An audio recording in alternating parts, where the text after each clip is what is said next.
Hello and welcome. Today I'm in the tier 10 Soviet cruiser, the Moskva, and I'm using these modules and commander skills.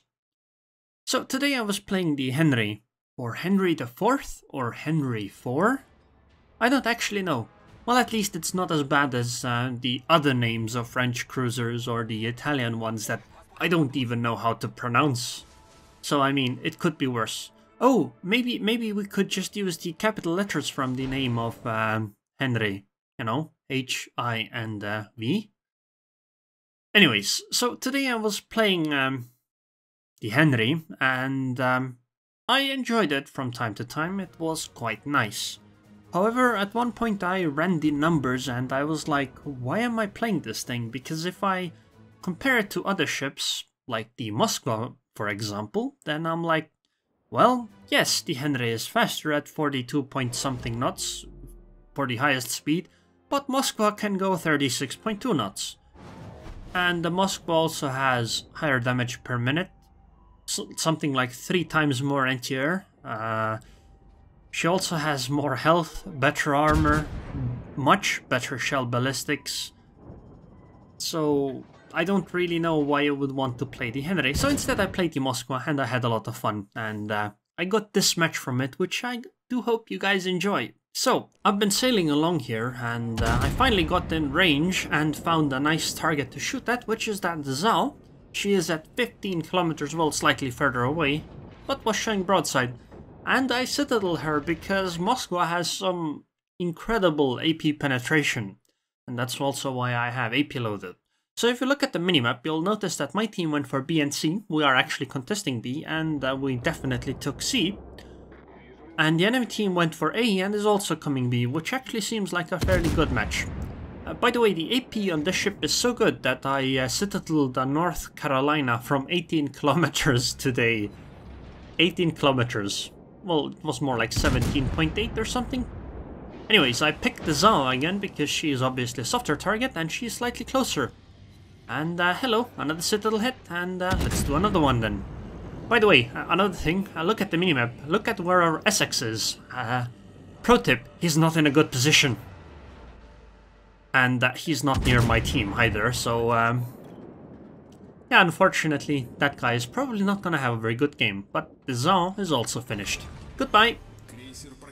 And that's a nice first blood. So, when you play the Moskva, one thing you have to remember is that you have incredible shell ballistics, but you don't have a lot of close combat fighting ability. That is, you do fine against battleships, cruisers, destroyers, and all of that, but you aren't like an excellent ship at it. Like, you can't tank a lot of damage from, like, I don't know, 5 enemies or something for quite a while. You'll eventually die. So I used radar here because I was hoping that I could actually catch the gearing in the cap zone. Unfortunately, that was not the case. Maybe I'll get lucky here at the end. Oh, I actually caught it! I actually caught the tail end of their gearing, I think, with radar. For like 2 seconds. But then she got spotted anyway, so I don't know for certain if I actually spotted her. I should have swapped to HE here, but, you know, I was being stubborn. I was hoping that I could AP her side. You see, the thing... Nice kill still. You see, the thing is that if you AP... Like, even if a ship isn't very well armored, the problem is that when you shoot AP and she is a little bit angled, your shells will still out-of-bounds. Also, you saw that shell. Those shells did actually quite significant damage. You see, one of the advantages, other than the speed, I suppose, the Henry seems to bring is the fact that she has 240mm caliber guns.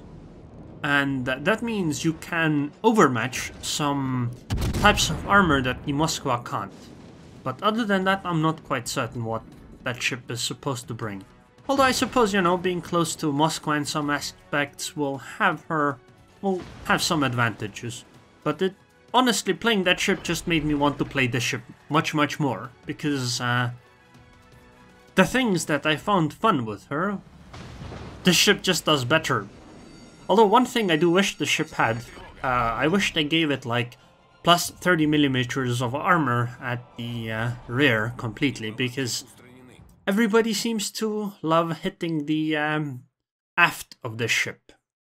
So I sail further away, because I don't want to be very close to enemies as the first ship, because I'm still a cruiser, and that would still end up going badly for me. It's much better if some of the battleships tank instead of me, because I still have my radars up and, you know, I still have a defensive fire. By the way, the Essex died quite a while ago, and at some point I noticed that, hey, what the hell, something killed the Essex. And when I remarked earlier where the Essex went, she died to the Donskoy. Okay, so basically I don't want what's happening to the Baltimore happening to me, where he is the ship that is closest to the enemies and the enemies just do not give any damn and just kill her. So instead I'm gonna hide behind this Friedrich and hopefully the Yamato and maybe the Montana. Now there is a cyclone starting, but remember it takes quite a while for a cyclone to start. Like when it says, okay, cyclone is starting, you have like 2 or 3 minutes before it actually starts, you know. It significantly starts impacting your vision range. Okay, it's finally setting in, slowly. The nice thing is that the Moskva actually has an incredible tool in Cyclone. You see, a Moskva can radar, and when the Moskva radars, you can shoot those targets at radar distance in the Cyclone, which is the 11 point something kilometers.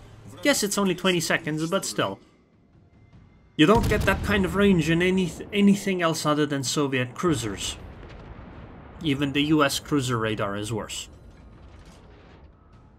Okay, so I stopped here for a while because I wanted others to go ahead. And I told my Friedrich, obviously, that I was going to radar. So I did, and there's the target that I found. I actually used radar a bit too early. I should have waited slightly longer, but it's alright. We'll still get some hits in. I turn away again, because I don't want to be the first ship in line. I would rather that this Yamato and Montana, again, go and fight first, because, again, I am a cruiser, not a battleship. Even though it feels like a battleship quite often. So, I already have 70,000 damage, and once the Yamato, I suppose, engages the enemy Friedrich, I guess that's when I'll be also engaging them. Meanwhile, I'll just chill here for a while. Okay, Friedrich in range. Let's see what she does. I suppose I need to switch to HE here, so I'm gonna do that. And I'm just gonna park in a way where my nose is pointing towards her, because while she can overmatch my bow armor, pretty certain of that, you know, the profile of the Moskva is still narrow enough that you can still miss quite many shots. Okay, she is still not showing a nice broadside, so still no reason to swap to AP. Although the worrying moment right now is if the Missouri wanted, she could probably delete me. Luckily though, I think the Missouri's big sister is keeping her company. Namely the Montana next to me. Okay, so the Friedrich is showing enough broadside. So I swapped AP, but I still bounced many of the shells, unfortunately. It's alright though.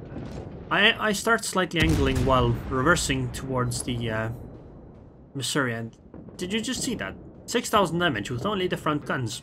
Well, 6.7k, and goodbye Friedrich. And another kill secured.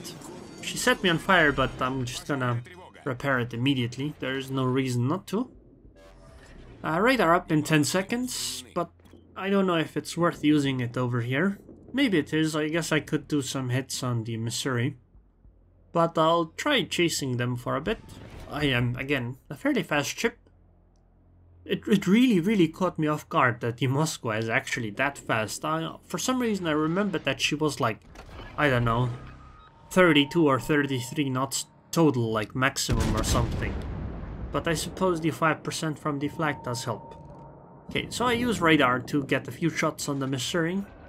To finish her off, I suppose the game is ending, so it's not that big of a waste anyway, since there are no destroyers around to use it on anymore anyway.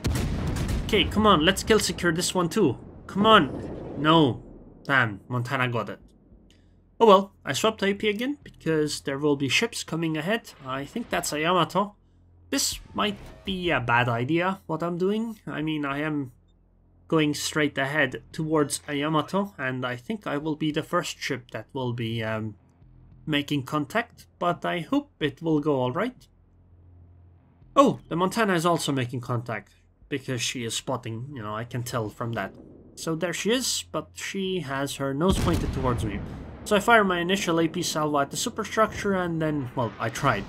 And then I swapped to HE. Now I tried to angle slightly in a way that makes her have to turn more, because Yamato has really slow turret traverse, so she will have to most likely turn her entire ship.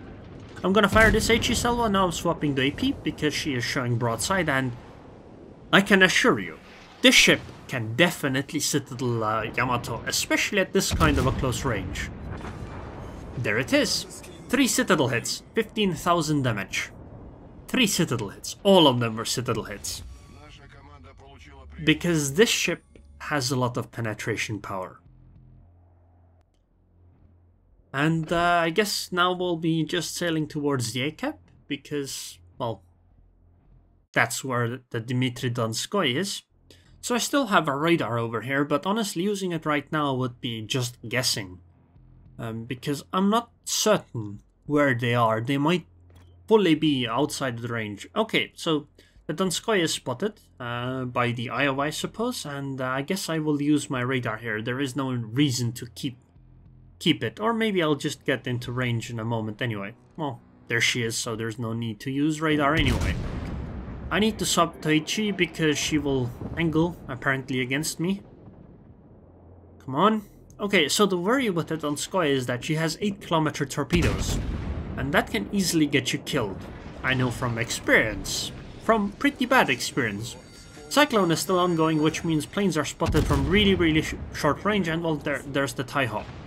I used defensive fire, but honestly it's not really going to help because planes are spotted from really close by.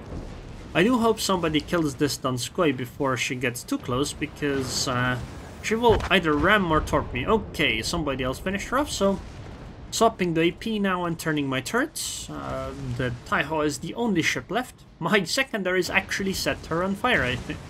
Wait, maybe not, I'm not certain. Maybe the secondaries are just dealing damage.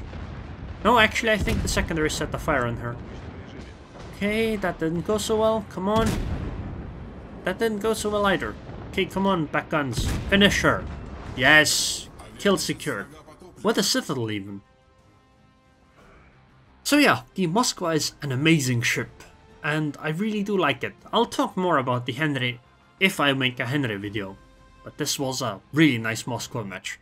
500,000 credits, First Blood, Kraken Unleashed, Confederate, 160,000 damage done, 9 planes shot down, which is mostly at the end because the carrier never came near me, and I sank half the enemy team.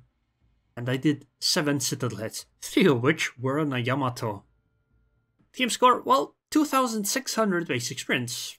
A very strong game. But looking at what the enemy Donskoy did, he also had a very good game. So I gave him a compliment. And as you can see, our Essex had a really bad game. I kind of feel bad for him because, you know, he was just out of position. And it was just early on. Maybe he just didn't pay attention to it early on, and because of that, you know, his game immediately ended.